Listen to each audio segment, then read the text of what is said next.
Hello बच्चों, let's see the question. कह रहा है कि solubility of sparingly soluble salt decreases by adding common ion containing salt of strong acid and strong base। कह रहा है एक sparingly soluble salt ले लो आप, क्या उसकी solubility डिक्रीज हो जाएगी अगर आप एक ऐसा सोल्ट ऐड कर दो जिसके अंदर स्ट्रॉन्ग एसिड या फिर स्ट्रॉन्ग एसिड और स्ट्रॉन्ग बेस का सोल्ट है, जिसके अंदर कॉमन आयन है। कहने का मतलब क्या हो, मान लीजिए मेरा HCl है बेटा।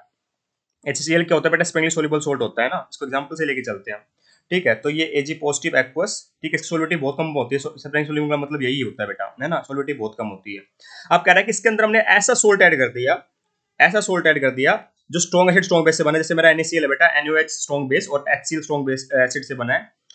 ठीक है, इसको बेटा ये क्या होता है बेटा, कंप्लीटली डिसोसिएट हो जाता है। ध्यान देने वाली बात क्या है बेटा, ये कंप्लीटली डिसोसिएट हो जाता है। और इसके अंदर क्या बेटा, हमारा कॉमन आयन भी आ रहा है। कौन सा कॉमन आयन आ रहा है बेटा? Cl नेगेटिव कॉमन आयन आ रहा है ना। ये तो कहा इसने कि कॉमन आयन है, तो क्या सोलिबिलिटी कम होगी या डिक्रीज होगी? देखिए बेटा होगा क्या, हमारा ये जो Cl नेगेटिव है बेटा, ये कहां से आया है? हमारे स्ट्रॉन्ग इलेक्ट्रोलाइट से आया है। तो ये क्या करेगा बेटा? डोमिनेट करेगा। डोमिनेट करेगा तो कहने का मतलब क्या हो बेटा, जो सोलिबिलिटी है या फिर कंसंट्रेशन है वो हम HCl के क्या करेंगे बेटा, Cl नेगेटिव कंसंट्रेशन क्या हो रही होगी बेटा, पूरे सॉल्यूशन के अंदर बढ़ जाएगी। और हमारा ली चैटरी प्रिंसिपल क्या कहता है, when concentration of product is increase reaction will go to the backward direction. मतलब रिएक्शन कहां शिफ्ट होगी बेटा, इक्विलिब्रियम कहां शिफ्ट होगा, बैकवर्ड की तरफ शिफ्ट होगा। और बैकवर्ड में क्या है बेटा हमारा AgCl, और AgCl क्या होती है बेटा, AgCl क्या होती है बेटा, PPT होती है। तो इसका मतलब क्या हो बेटा, इसकी सोलिबिलिटी एक्वस सॉल्यूशन में डिक्रीज हो जाएगी, क्योंकि रिएक्शन कहां चली गई बेटा, बैकवर्ड चली गई। बैकवर्ड कैसे गई बेटा, जब कंसंट्रेशन ऑफ प्रोडक्ट हमारी इंक्रीज हो गई।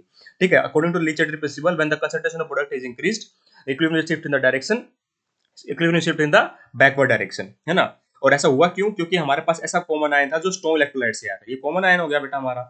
ठीक है, कॉमन आयन कौन सा है बेटा यहाँ पे, ये Cl नेगेटिव। इसकी कंसंट्रेशन बेटा बढ़ेगी ओवरऑल सॉल्यूशन के अंदर, जिससे बेटा रिएक्शन कहां चलेगी, बैकवर्ड चलेगी, और हमारा क्या हो गया, प्रिसिपिटेशन में हो गया।